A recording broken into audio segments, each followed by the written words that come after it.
আমার উপরে যারা হামলা করেছে আমি কি তার সাথে একসাথে ডাকসু বিপি পদে নির্বাচন করব?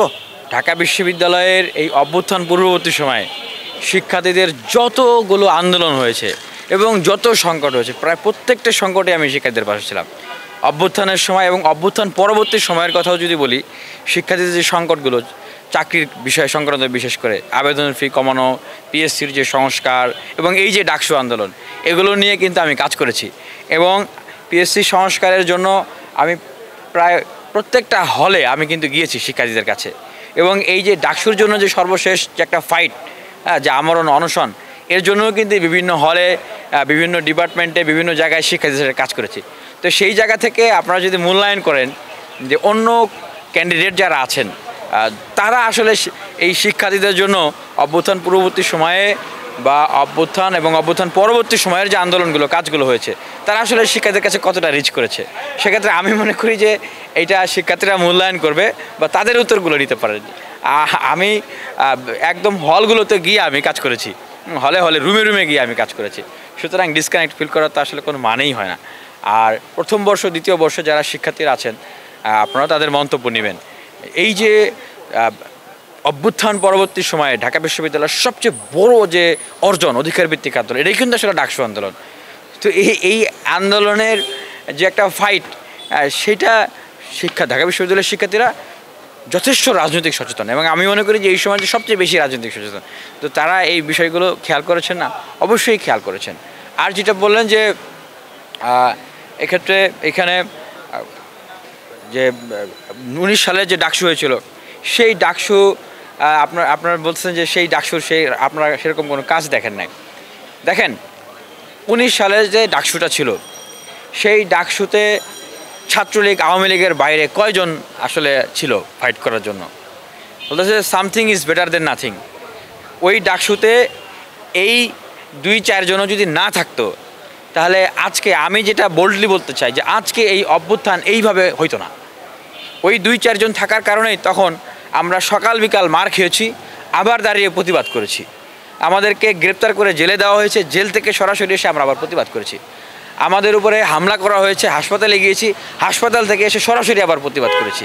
এবং সেই সময়টায় আসলে দলমত নির্বিশেষে এই ডাকসুর এই যে একটা ছাতা ছিল, ছায়াতল ছিল, এই ছায়াতলের আশ্রয়ে সবাই এখানে ছিলেন। এখান থেকে সেই প্রতিবাদের স্ফুলিঙ্গ, সেই প্রতিবাদের যদি আপনার ধারাবাহিকতা, দাবানল বলি, সেটা কিন্তু ধারাবাহিকভাবে এই 24-এ এসে কানেক্টেড হয়েছে। সুতরাং সেই ডাকসু যে কিছু করতে পারে নাই, সেটা বলাটা একদমই উচিত হবে না।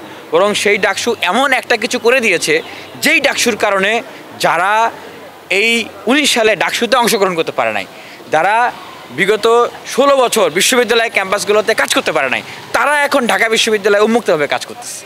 হ্যাঁ, সেই ডাকসুর কারণে আজকে এই ডাকসুতে বিশ্ববিদ্যালয়ের প্রথম বর্ষের শিক্ষার্থীরাও পার্টিসিপেট করতেছে। 19 সালের ডাকসুতে কিন্তু অনেকেই পার্টিসিপেট করতে পারে নাই। সাদ্দাম, তারপরে সেই সময়ের শোভনরা ধরে রুমে নিয়ে গিয়ে ভয় দেখাইছে, ডাকসুতে অংশগ্রহণ করতে দেয় নাই। এখন বিশ্ববিদ্যালয়ের যে কোনো শিক্ষার্থী নির্ভয়ে ডাকসুতে অংশগ্রহণ করতে পারতেছে। তো এটা 19 সালের ডাকসুর অর্জন না? হ্যাঁ, সেই ডাকসুই তো আসলে আমাদেরকে তৈরি করছে। এবং সেই ডাকসু একটা মানে শেল্টার ছিল, একটা ছাতা ছিল, যেখানে বলতে গেলে এর বাস্তবতা যে বিভিন্ন ছাত্র সংগঠনের নেতারা তখন নিজেদের নামে পরিচয় দিতে পারে নাই, ভয় পাইছে। অনেকেই মানুষ হিসেবে আপনার মানবতার তাগিদে, তাদের ভিতরে যে আত্মোপলব্ধি, প্রতিবাদী চেতনার তাগিদে তারা এসে বিশ্ববিদ্যালয়ে আমাদের সাথে প্রতিবাদ করেছে, আমরা একসাথে প্রতিবাদ করেছি। I have been fighting for DUCSU. আমি ডাকসুর জন্য লড়াই করতেছি এবং বিশ্ববিদ্যালয়ে রাজনৈতিক সচেতন, অধিকার সচেতন শিক্ষার্থীরা আমরা ডাকসুর জন্য ফাইট করতেছি। আমরা জানি যে এই বিশ্ববিদ্যালয় প্রশাসনের সবাই ডাকসুর জন্য আন্তরিক না।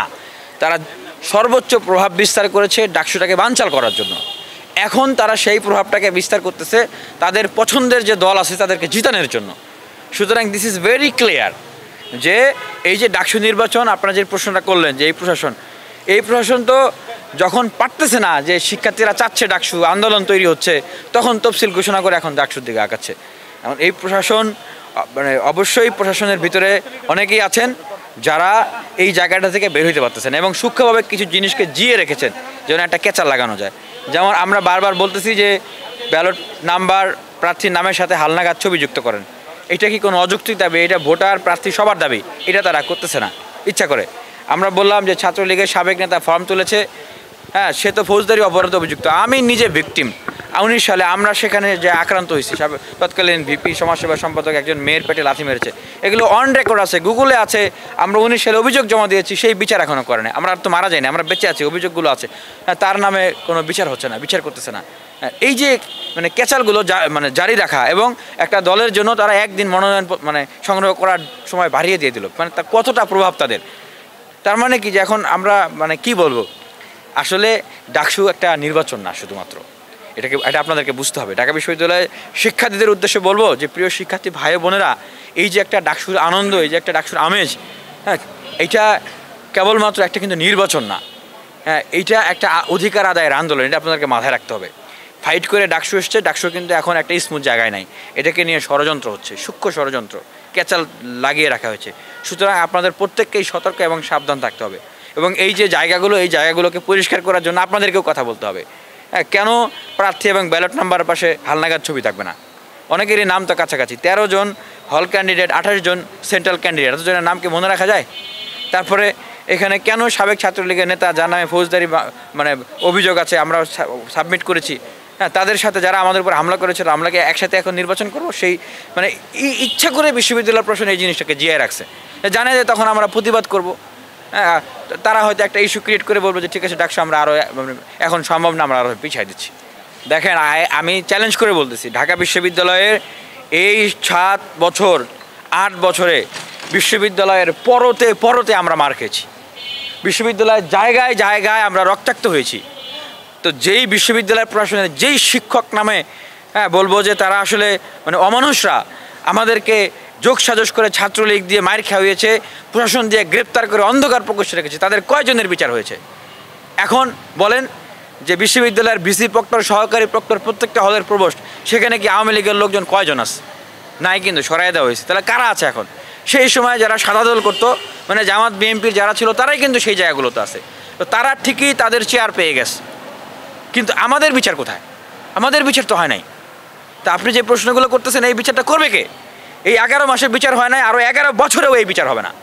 এই বিচার আমরা করতে চাই। বিশ্ববিদ্যালয়ের অধিকারকামী, জুলাই অভ্যুত্থানের চেতনা ধারণকারী, মুক্তিযুদ্ধের চেতনা ধারণকারী এই শিক্ষার্থীদেরকে সাথে নিয়ে আমরা করতে চাই। এই জন্যই তো ডাকসুর আন্দোলন, কারণ শিক্ষার্থীদের এম্পাওয়ারমেন্ট দরকার। শিক্ষার্থীরা এম্পাওয়ারমেন্ট না হলে এগুলো বিচার হবে না। যে যার যার মতো আপোষ করে, যে যার যার মতো যার যার চেয়ারে বসে গেছে। প্রবিষ্টা তো তারা অলরেডি করেছে, তাদের জন্য একদিন সময় বৃদ্ধি করে দেওয়া হয়েছে না?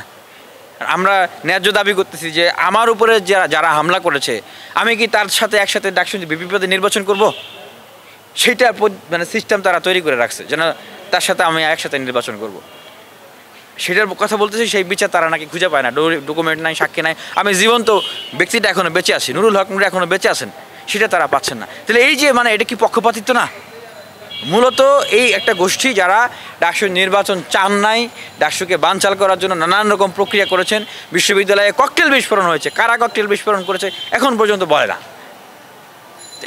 এগুলো কি প্রভাব বিস্তার করে না? সামনে আরও অনেক প্রক্রিয়া আছে, ভোট হবে, তাহলে এগুলো কি প্রভাব মানে বিস্তার হচ্ছে না সেই জায়গাগুলোতে?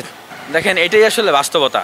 বিশ্ববিদ্যালয় প্রশাসন যে জিম্মি হয়ে গেছে, আমাদের ডাকসুর সংগ্রামটাই হচ্ছে আমরা দেখতেছি চোখের সামনে যে বিশ্ববিদ্যালয় জিম্মি হয়ে যাচ্ছে একটা প্রভাব বলয়ের কাছে। সেই জিম্মি দশা থেকে মুক্ত করে শিক্ষার্থীদের শক্তিকে বলিয়ান করার জন্যই আসলে এই ডাকসুর আন্দোলন। তা আপনি যেটা বলছেন, এইটার জন্যই তো আসলে ডাকসুর জন্য ফাইট করতেছি।